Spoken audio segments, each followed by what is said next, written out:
Welcome to 99 TV. నేను లక్ష్మి. ఒకప్పుడు వెండి తెర మీద వాళ్ళు కనిపిస్తే చాలు థియేటర్లు దద్దరిల్లిపోయేవి. సిటీలు ఊళ్ళు ఎక్కడ చూసినా కూడా వాళ్ళ కటౌట్లే. కానీ అదే కటౌట్లకి జనం ఓటు వేస్తే ఒక హీరో ప్రజల గుండెల్లో దేవుడు అనిపించుకుంటే రాజకీయాలలో ఎలాంటి సునామీ సృష్టిస్తాడు?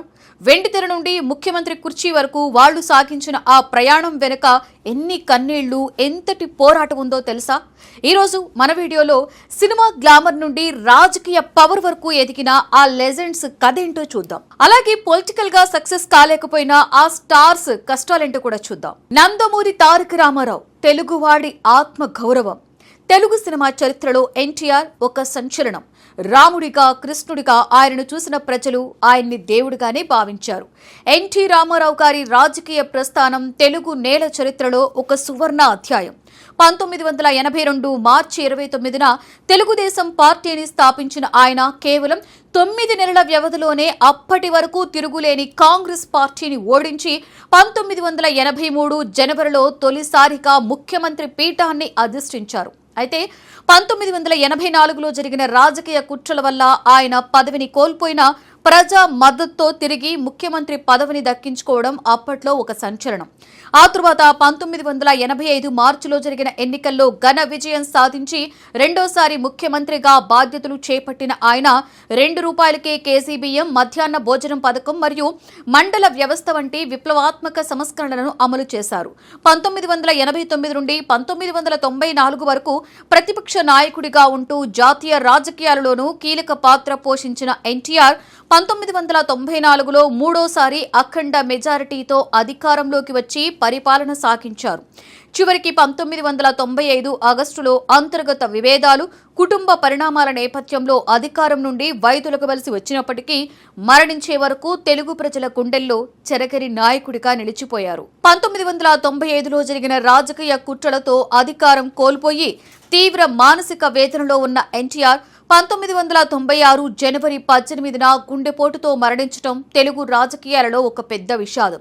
ఈ మరణం వెనుక ఉన్నది సహజ మరణమా లేక రాజకీయ కుట్రలో భాగంగా జరిగిన నిర్లక్ష్యమా అనే ప్రశ్న దశాబ్దాలుగా వీడని ఒక మిస్టరీగానే మిగిలిపోయింది. ఇక ఎంజీఆర్, జయలలిత తమిళనాడులో వెండితెర ప్రభంజనమనే చెప్పాలి. ఎంజీఆర్ సినిమా కెరీర్ కేవలం వినోదం కోసం కాదు, అది ఆయన రాజకీయ సిద్ధాంతాలకు వేదిక. 1950లు 60ల దశకాలలో ఆయన నటించిన సినిమాలలో పేదరిక నిర్మూలన, సామాజిక న్యాయం ప్రధాన ఇతివృత్తాలుగా ఉండేవి. సినిమాలు ఆయన బాధితుల పక్షాన నిలబడి అన్యాయాన్ని ఎదిరించే హీరోగా కనిపించడం వల్ల నిజ జీవితంలోనూ ఆయన పేద ప్రజల కష్టాలను తీర్చే నాయకుడిగా గుర్తింపు పొందారు. డీఎంకే పార్టీలో కీలక సభ్యుడిగా ఉంటూ 1972లో పార్టీలోని విభేదాల వల్ల బయటకొచ్చి అన్నా ద్రవిడ మున్నేట్ర కళగంని స్థాపించారు. 1977లో తొలిసారిగా ముఖ్యమంత్రి పీఠాన్ని అధిష్ఠించిన ఆయన 1987లో మరణించే వరకు వరుసగా 3 సార్లు అంటే దాదాపుగా 10 ఏళ్ల పాటు ముఖ్యమంత్రిగా ఏకచక్రాధిపత్యం వహించారు. ఆయన పాలనలో మధ్యాహ్న భోజన పథకాన్ని విస్తృతం చేయడం ద్వారా లక్షలాది మంది విద్యార్థుల ఆకలిని తీర్చారు. సినిమా షూటింగ్స్ లో ఉన్నప్పుడు కూడా ఆయన ఫైల్స్ చూసేవారనే ప్రతీతి ఉంది. ఆయన ప్రాచుర్యం ఎంతలా ఉండేది అంటే ఆయన మరణానంతరం ఆయన భార్య జానకి రామచంద్రన్ మరియు జయలలిత మధ్య ఆధిపత్య పోరు జరిగినప్పటికీ ప్రజలు మాత్రం ఎంజీఆర్ వారసురాలుగా జయలలితనే గుర్తించారు. ఇక జయలలిత అమ్మగా పరిణామం చెందినటువంటి రాజకీయ యోధురాలనే చెప్పాలి. జయలలిత రాజకీయ ప్రయాణం అసాధారణమైనది. సినిమాలలో గ్లామర్ హీరోయిన్ గా రాణించి ఆ తరువాత రాజకీయాల్లోకి ప్రవేశించిన ఆమె ఎంజీఆర్ మరణం తర్వాత తీవ్రమైన అగౌరవాలకి గురయ్యారు.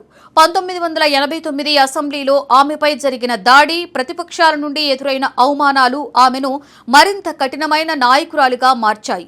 1991లో భారీ మెజారిటీతో ముఖ్యమంత్రిగా ఎన్నికైన ఆమె తనదైన శైలిలో పరిపాలనను సాగించారు. ఆమె పాలనలో అత్యంత విజయవంతమైన పథకం అమ్మ క్యాంటీన్. నాణ్యమైన ఆహారాన్ని అత్యంత తక్కువ ధరకే అందించడం ద్వారా పేద మధ్యతరగతి వర్గాలకు ఆమె చేరువయ్యారు. అలాగే తాలికి బంగారం పథకం, అంగన్వాడీ వ్యవస్థలను బలోపేతం చేయడం, మహిళా పోలీస్ స్టేషన్ల ఏర్పాటు వంటివి ఆమె పరిపాలనా దక్షతకు నిదర్శనాలు.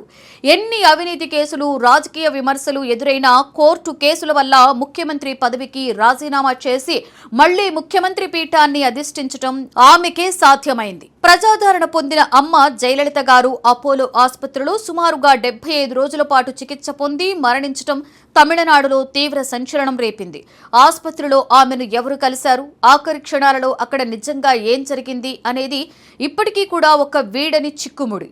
మరి రాజకీయాలలో అజేయమైన శక్తిగా ఎదిగిన ఆ ఉక్కు మహిళ మరణం సహజమా లేక అధికార దాహం కోసం జరిగిన కుట్రనా? ఇక దళపతి విజయ్ తన రాజకీయ ప్రయాణాన్ని అధికారికంగా 2024 ఫిబ్రవరి 2న ప్రారంభించారు.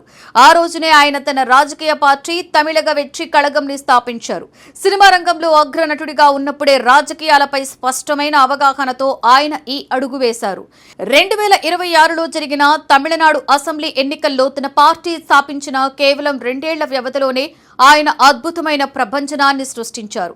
2026 మే 4న వెలువడిన ఫలితాలలో తమిళనాడులోని దశాబ్దాల నాటి ద్రావిడ రాజకీయాల ఆధిపత్యాన్ని సవాలు చేస్తూ విజయ్ నాయకత్వంలోని టీవీకే పార్టీ అత్యధిక స్థానాలను గెలుచుకొని అతిపెద్ద పార్టీగా అవతరించింది. ఈ విజయం భారత రాజకీయ చరిత్రలో ఒక మైల్ స్టోన్ గా నిలిచిపోయింది. ఎన్టీ రామారావు గారి తరువాత రాజకీయ పార్టీని స్థాపించిన 2 ఏళ్లలోనే ఇంతటి ఘన విజయాన్ని సాధించిన రెండవ నటుడిగా విజయ్ రికార్డు సృష్టించారు. ఆయన తన రాజకీయ ప్రస్థానంలో సామాజిక న్యాయం, అవినీతి రహిత పాలన అనే నినాదాలతో ప్రజల మనసును గెలుచుకున్నారు. ఇక power star to power centre Pawan Kalyan అలుపెరగని పోరాటం చేశారనే చెప్పుకోవాలి. వెండితెరపై ఆయన కనిపిస్తే చాలు థియేటర్లు ఊగిపోయేవి. కానీ అదే ఇమేజ్ ని పక్కన పెట్టి ప్రజలే నా బలం, సేవే నా మార్గం అని రంగంలోకి దిగిన రియల్ హీరో పవన్ కళ్యాణ్. 1996లో వెండితెర అరంగేట్రం చేసినప్పటి నుండి నేడు ఆంధ్రప్రదేశ్ ఉప ముఖ్యమంత్రిగా ఆయన సాగించిన ప్రయాణం ఒక అగ్ని పరీక్ష. అప్పట్లో తన అన్నయ్య చిరంజీవి గారి ప్రజారాజ్యం పార్టీలో ఒక కార్యకర్తగా రాజకీయ పాఠాలు నేర్చుకున్న పవన్ ఆ తరువాత అనుభవం అనే ఆయుధంతో తన సొంత మార్గాన్ని వెతుక్కున్నారు. 2014 మార్చి 14న జనసేన పుట్టినరోజు. వ్యక్తి కంటే పార్టీ ముఖ్యం, పార్టీ కంటే దేశం ముఖ్యమనే నినాదంతో ఆయన రాజకీయ అరంగేట్రం చేశారు. 2019 ఎన్నికల్లో ఒంటరిగా పోరాడి ఓటమి ఎదురైనా పవన్ వెనక్కి తగ్గలేదు. ప్రజల మధ్య ఉంటూ సమస్యలపై పోరాటం చేశారు. ఆ కృషికి ఫలితం 2024 ఎన్నికల్లో దక్కింది. తెలుగుదేశం, బీజేపీలతో కలిసి కూటమిగా పోటీ చేసి తాము పోటీ చేసిన 21 స్థానాలలో 21 స్థానాలు గెలిచి 100% స్ట్రైక్ రేట్ తో రికార్డుని సృష్టించారు. ఇది కేవలం విజయం కాదు, ఒక రాజకీయ సునామీ. ప్రస్తుతం ఆంధ్రప్రదేశ్ ఉప ముఖ్యమంత్రిగా పంచాయతీరాజ్ మరియు గ్రామీణాభివృద్ధి శాఖ బాధ్యతలు చేపట్టిన పవన్ కళ్యాణ్ తనదైన శైలిలో పాలనను పరుగులు పెట్టిస్తున్నారు. ఒకవైపు సినిమాలలో నటిస్తూనే మరొక వైపు రాష్ట్ర ప్రగతి కోసం అహర్నిశలు శ్రమిస్తున్న ఆయన ప్రయాణం నేటి యువతకి ఒక గొప్ప ప్రేరణ. ఓటమిని గెలుపుకి మెట్టుగా మార్చుకున్న ఈ పవర్ స్టార్ నేడు రాజకీయాలలోనూ పవర్ సెంటర్ గా నిలిచారు. రాజకీయాలంటే కేవలం గ్లామర్ మాత్రమే కాదు, అది ఒక నిరంతర యుద్ధం. వెండితెర మీద విలన్లను ఓడించడం సులభమే, కానీ రాజకీయాలలో ప్రజా మద్దతును గెలుచుకోవడం అత్యంత కష్టం. సక్సెస్ అయినా ఫెయిల్ అయినా ప్రజల కోసం ఆలోచించిన ప్రతి హీరో కూడా ఒక గొప్ప నాయకుడే. మీకు ఏ హీరో ముఖ్యమంత్రి అయితే బాగుంటుంది అని అనిపిస్తుందో కింద కామెంట్ రూపంలో తెలియచేయండి. అండ్ అలాగే ఇలాంటి లోతైన విశ్లేషణలు, ప్రపంచ రహస్యాలు, ట్రెండింగ్ టాపిక్స్ గురించి డెప్త్ గా తెలుసుకోవాలి అంటే ఇదే మీకు సరైన ఛానల్.